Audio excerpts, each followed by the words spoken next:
Will Harper expected to find his renovated farmhouse exactly as he left it 3 months ago. Instead, 10 young women sat on his front porch, each more beautiful than the last, dressed in traveling clothes that looked far too expensive for this remote valley. They watched him approach with expressions that mixed defiance and something else he could not place. When he dismounted his horse, the silence felt heavy, unnatural. These women belonged somewhere else, somewhere refined and civilized. Yet here they were, arranged like they owned every plank of wood beneath their feet. The blonde one in the center stood slowly, a leather portfolio clutched in her manicured hands. She smiled, but her eyes held secrets that made Will's chest tighten with unease. Will stared at the scene before him, his mind struggling to make sense of what he was seeing. The farmhouse he had spent months restoring stood behind these women like a backdrop to some elaborate performance he had not been invited to watch. Every board he had replaced, every nail he had hammered, every hour of sweat he had poured into bringing his grandfather's property back to life, all of it now seemed to mock him from behind these perfectly arranged strangers. The woman in the center stepped forward, her boots clicking against the wooden porch with practiced confidence.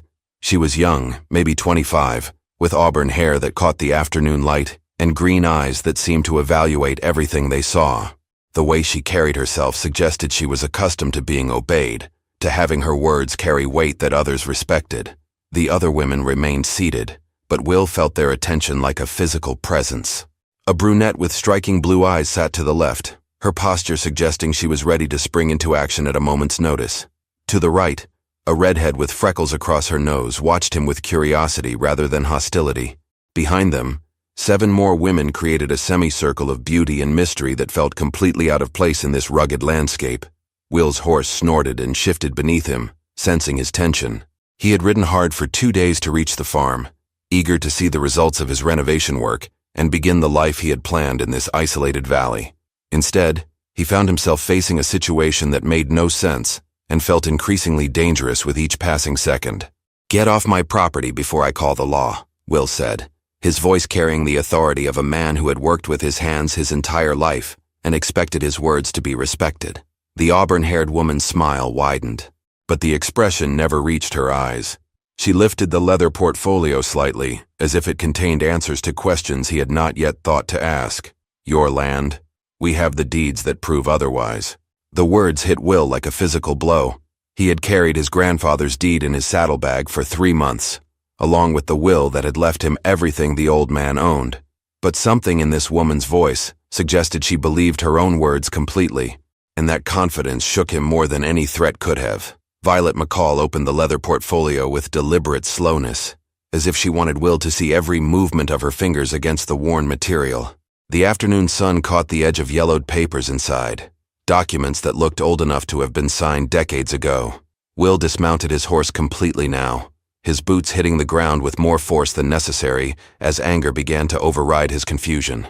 "I am Violet McCall," the woman said, her voice carrying an educated accent that seemed out of place in this remote valley.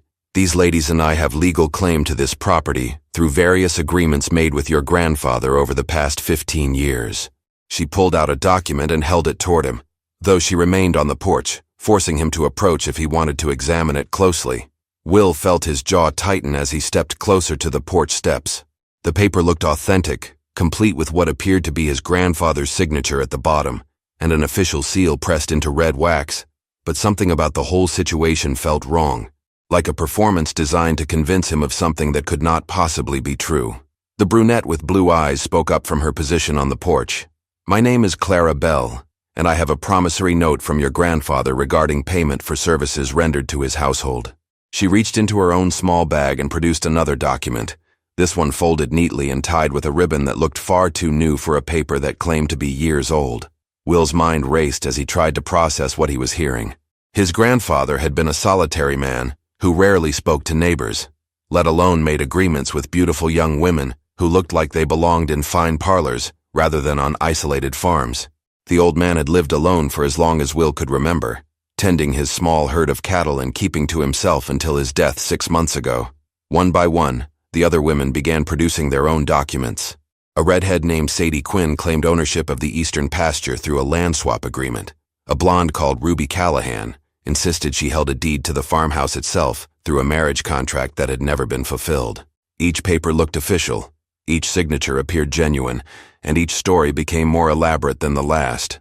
Will examined the documents they offered, his hands trembling slightly as he recognized what appeared to be his grandfather's handwriting on several of them. The dates ranged from 2 years ago to as recent as 3 months before the old man's death. If these papers were authentic, they painted a picture of his grandfather as a man who had been making deals and promises that Will knew nothing about. But as he studied the women more closely, Will noticed details that made his suspicion grow stronger. Their clothes were expensive, but showed no signs of hard travel. Their hands were soft, unmarked by the kind of work that would be necessary for women living independently in this harsh territory. Most troubling of all, they seemed to know exactly what to say and when to say it, as if they had rehearsed this entire encounter. Will stepped back from the porch, his mind working to find flaws in what he was seeing. The signature on Violet's document looked perfect, almost too perfect. His grandfather had developed a slight tremor in his hands during his final years, but these signatures showed no sign of that weakness. Every letter was formed with the same steady pressure, as if written by someone decades younger than the old man had been. "My grandfather never mentioned any of you," Will said, his voice growing harder with each word. "In all the years I knew him, he never spoke of making deals with anyone, especially not with women who looked like they just stepped out of a fancy hotel in the city." Violet's smile never wavered, but something flickered behind her green eyes that suggested Will's observation had hit closer to the truth than she liked. "Your grandfather was a private man," she replied smoothly. "He preferred to keep his business arrangements separate from his family relationships. Perhaps he thought it would be easier for you if you never knew about his financial obligations." The way she said financial obligations made Will's stomach turn. His grandfather had been many things, but a man who would leave debts for his family to inherit was not one of them. The old man had taught Will the value of hard work and honest dealing from the time he could walk. Every tool on the farm was paid for, every improvement had been saved for and earned through sweat and determination. Clara Bell stood up from her seat, smoothing her skirts as she moved to stand beside Violet. The motion seemed calculated to draw Will's attention to how out of place these women looked against the rough-hewn logs of the farmhouse. "We understand this must be difficult for you," she said in a voice that dripped with false sympathy. "But we have nowhere else to go. Your grandfather promised each of us a place to live in exchange for our various services." Will felt his anger building as he watched the performance unfold before him. These women were too polished, too rehearsed, too perfectly arranged to be anything other than part of an elaborate scheme. But the documents they carried looked authentic enough to convince a judge, and Will realized that his word alone might not be enough to prove his rightful ownership of the property. The sun was beginning to sink lower in the sky, casting longer shadows across the yard. Will noticed that the women had arranged their belongings on the porch as if they intended to stay regardless of his protests. Saddlebags and travel cases were stacked neatly beside each woman, and he could see that some of them contained far more than simple traveling supplies. As if reading his thoughts, Violet gestured toward the bags. "We have been traveling for weeks to reach this place," she said. "We sold everything we owned to make this journey, based on your grandfather's promises. Surely you would not turn us out into the wilderness with nowhere to go." But even as she spoke, Will noticed something that made his blood run cold. The travel cases were all identical, as if they had been purchased at the same time by the same person. Will forced himself to remain calm as he studied the women more carefully. The identical travel cases were just the beginning of what he was starting to recognize as an elaborate deception. Their boots all showed the same pattern of wear, as if they had been walking together on the same roads for the same amount of time. More telling still, not one of them showed signs of the kind of hardship that would come from weeks of travel through rough country. "I need to see the inside of my house," Will said, his voice steady despite the anger building in his chest. "If you ladies have legitimate claims to this property, then you will not mind me examining what my grandfather left behind." Violet exchanged a quick glance with Clara Bell before nodding gracefully. "Of course," she said, stepping aside to allow him access to the front door. "We have taken the liberty of making ourselves comfortable, but we have touched nothing that belonged to your grandfather personally." Will climbed the porch steps, aware that every eye was watching his movements. When he pushed open the front door, he found the interior of his house transformed. Expensive dresses hung from hooks he had installed himself. Delicate perfume bottles sat on the mantel above the fireplace he had rebuilt stone by stone. Books with leather bindings filled shelves that had been empty when he left 3 months ago. But it was what he found in his grandfather's bedroom that made his blood run cold. The old wooden chest where his grandfather had kept his important papers sat open, its contents scattered across the bed, as if someone had been searching through them hastily. Will rushed to the chest and began examining what remained inside. His grandfather's real will was still there, along with the original deed to the property and several letters from Will himself, but mixed in among the authentic documents were blank sheets of paper that matched the color and texture of the papers the women had shown him outside. Someone had been practicing signatures on some of the sheets, and Will could see where they had worked to perfect his grandfather's handwriting. A shadow fell across the doorway as Violet appeared behind him. "You should not be going through private papers," she said, but her voice carried a sharp edge that had not been there before. "Those documents belong to all of us now." Will turned to face her, holding up one of the practice sheets. "This is my grandfather's bedroom, in my house, with his personal belongings," he said, his voice growing dangerous. "And this paper shows that someone has been forging his signature. The only question now is whether you are going to tell me the truth, or whether I'm going to ride into town and bring back the territorial marshal." For the first time since his arrival, Violet's composed mask slipped slightly. Will caught a glimpse of something calculating and cold behind her green eyes, something that suggested she was far more dangerous than her refined appearance indicated. But the expression lasted only a moment before her smile returned, though it no longer reached her eyes at all. "I think you misunderstand what you are seeing," she said softly. "But perhaps we should discuss this matter more privately."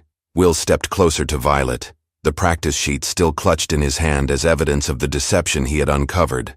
The bedroom felt smaller with her presence filling the doorway, and he could smell the expensive perfume she wore, a scent that belonged in city parlors rather than frontier farmhouses. "There is nothing to discuss privately," Will said, his voice carrying the authority of a man who had spent years working honestly for everything he owned. "You and your friends are thieves, and you are going to leave my property right now." Violet's laugh was soft, but held no warmth. She stepped fully into the room, closing the door behind her with a quiet click that somehow sounded ominous in the small space. "Oh, Will Harper," she said, using his full name in a way that suggested she knew more about him than she should. "You really have no idea what you have stumbled into, do you?" The change in her demeanor was complete now. Gone was the refined lady who had greeted him on the porch. In her place stood a woman whose eyes held the kind of hardness that came from years of getting what she wanted through whatever means necessary. Will realized that he had been looking at a performance from the very beginning, and the real Violet McCall was far more dangerous than he had imagined. "Your grandfather was not the simple farmer you believed him to be," she continued, moving to sit on the edge of the bed with casual familiarity. "For the past 5 years, he had been running a very profitable business from this isolated valley.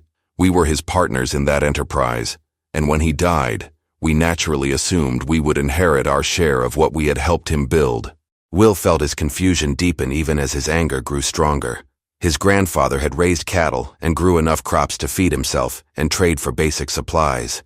The farm had never generated the kind of income that would attract business partners, especially not partners who looked like they could afford to live anywhere they chose. "You are lying," Will said flatly. "My grandfather lived simply and died with barely enough money to pay for his burial. There was no business, no partners, and certainly no reason for women like you to travel hundreds of miles to reach this place." Violet reached into her bodice and withdrew a small key, which she held up so Will could see it clearly. "This key opens a very special room in your barn," she said with a smile that made his skin crawl. "A room your grandfather built to house his most valuable inventory. Perhaps you should take a look before you dismiss our claims so quickly." Will stared at the key, his mind racing as he tried to remember every detail of the barn he had helped his grandfather maintain for years. There had never been any special room, no locked door, no mysterious inventory, but something in Violet's voice suggested she believed what she was saying completely. The sound of voices from outside the house interrupted his thoughts. Through the bedroom window, Will could see that the other women had gathered in the yard and appeared to be discussing something with great urgency.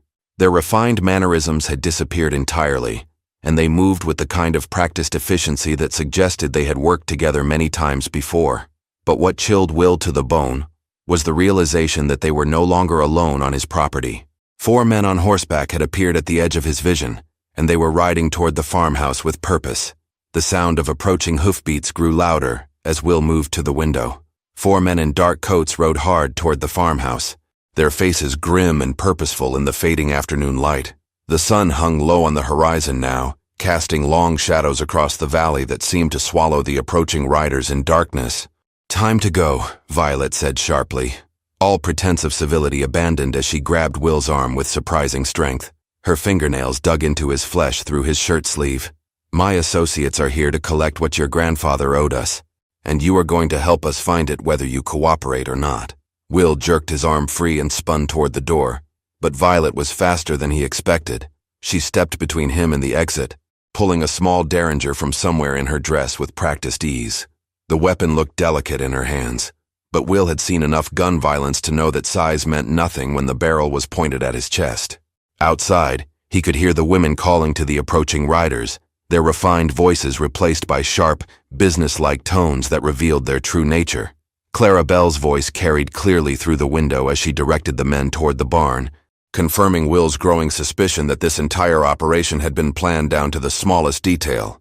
"You have one choice, Will Harper," Violet said, her green eyes now cold as winter stone. "Walk to that barn with me and open whatever your grandfather was hiding, or my friends outside will convince you in ways that will leave permanent reminders of this conversation." Will's mind raced as he calculated his options. The bedroom window faced away from the yard where the riders had stopped, but he could hear their horses snorting and stamping as the animals were brought under control. Men's voices joined those of the women, low and threatening in tone even though he could not make out the words. The light outside was dimming rapidly as clouds moved across the setting sun, plunging the valley into premature twilight. Will realized that darkness might be his only advantage against what was clearly a coordinated group of criminals who had planned this confrontation far in advance.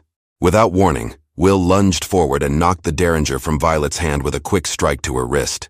The small weapon clattered across the wooden floor as she cried out in pain and surprise. But instead of trying to retrieve the gun, Will threw himself through the bedroom window in a shower of breaking glass.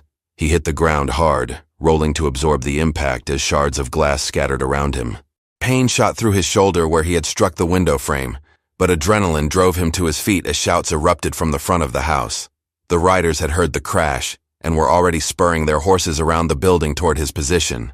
Will sprinted toward the tree line that bordered his property, knowing that his only chance lay in reaching cover before the mounted men could run him down. Behind him, he could hear Violet screaming orders from the broken window, her refined accent completely gone as she revealed the harsh voice of someone accustomed to violence and command. Will crashed through the underbrush as full darkness settled over the valley like a heavy blanket. The moon was new, offering no light to guide him through the familiar terrain that now felt alien and dangerous in the blackness. Behind him, he could hear the riders crashing through the trees, their horses snorting and stumbling on the uneven ground as they tried to follow his trail. The sound of his own breathing seemed impossibly loud in the still night air, and Will forced himself to slow down and move more carefully. Years of hunting in these woods had taught him to navigate by touch and sound, advantages that his pursuers did not possess. He pressed himself against the trunk of a large oak tree and listened as the hoofbeats grew more distant and confused. A woman's voice cut through the darkness from the direction of the farmhouse, harsh and commanding in the night air. "Burn it down if you have to, but find that room. We did not come this far to leave empty-handed." Will's blood ran cold as he realized what Violet was ordering. The house he had spent months restoring, the barn his grandfather had built with his own hands, everything that connected him to his family's history was about to be destroyed by criminals who cared nothing for what they were taking from him. The glow of torches began to flicker through the trees as the women set fire to whatever they could reach. Will could smell smoke on the night wind and see orange light dancing against the low-hanging clouds. The crackling of flames mixed with the sound of men's voices as they searched methodically through every building on his property. But as Will watched the destruction from his hiding place in the woods, he began to piece together what was really happening. The riders were not searching randomly. They moved with purpose towards specific locations, as if they had been given detailed instructions about where to look. Someone had provided them with information about his grandfather's property that went far beyond what casual observation could reveal. A new sound reached his ears through the night air, the unmistakable ring of metal striking wood with force and repetition. They had found something in the barn and were breaking it open with tools they had brought specifically for that purpose. The rhythmic pounding continued for several minutes, before stopping abruptly, followed by excited voices and the sound of heavy objects being moved. Will crept closer to the edge of the tree line, using the cover of smoke and flickering shadows to approach the barn without being seen. What he observed through a gap in the wooden walls made his understanding of the situation shift completely. The men were pulling canvas-wrapped bundles from a concealed space beneath the barn floor. Bundles that clearly contained something valuable enough to justify months of planning and the risk of murder. The bundles were small but numerous, and the care with which the men handled them suggested contents that were both precious and fragile. Will watched as Violet supervised the loading of the mysterious cargo onto a wagon that had appeared from somewhere in the darkness, her movements efficient and businesslike despite the chaos surrounding her. But it was what he overheard next that made Will realize his grandfather had been living a double life that his family had never suspected. "These are the last of them," one of the men called out to Violet. The old man was telling the truth about the location, but there is nothing else here worth taking. Will remained hidden as he heard the devastating words that changed everything. "These are just rocks wrapped in canvas. The old man tricked us after all." The man's voice carried frustration and growing anger as the criminals realized they had been deceived by his grandfather's final trap. Violet's scream of rage echoed through the darkness, but Will heard something else in her voice now. Desperation. The kind that came from investors and partners who had been promised returns that would never materialize. These people had spent considerable money and time on this operation, and the failure would cost them more than just pride. Will understood his grandfather's brilliance now. The old man had discovered their scheme and created false evidence to lead them exactly where he wanted them. The real Deed and Will were safely hidden where only Will would think to look, while the criminals chased shadows and worthless rocks that his grandfather had planted specifically for this moment. But as voices rose in the darkness around the barn, Will realized the criminals were turning on each other. The four men had clearly been hired muscle, promised payment from whatever treasure they recovered. Now that the treasure was worthless, their anger was focusing on Violet and her partners, who had convinced them to risk their lives for nothing. "I told you this job was too good to be true," one of the men shouted at Violet. "You said this old farmer had been hiding a fortune, but all we found was your greed and his lies." Will heard the sound of a struggle as the hired men decided to cut their losses and abandon the women who could no longer pay them. In the chaos that followed, Will slipped closer to the barn where his grandfather's real evidence waited. The old man had left detailed records of the extortion attempts, along with examples of the forged documents that proved the entire scheme. As dawn broke over the valley, Will emerged from hiding with the evidence that would destroy Violet's operation forever. The criminals had scattered during the night, their partnership dissolved by failure and mutual betrayal. Violet and 3 of her women remained, but without their hired protection and facing the reality of legal prosecution, their defiance crumbled completely. Will stood on his front porch as the first rays of sunlight illuminated his property, holding his grandfather's real will and the evidence that proved his legitimate ownership beyond any doubt. The farmhouse and barn would need rebuilding after the fire damage, but the land was his by right of inheritance and law. Violet and her remaining accomplices had fled into the wilderness during the night, their elaborate scheme destroyed by an old farmer's cunning and his grandson's determination. The beautiful faces that had seemed so innocent were gone forever, leaving behind only the truth that Will had fought to uncover. Will Harper was home, and his grandfather's final lesson was complete.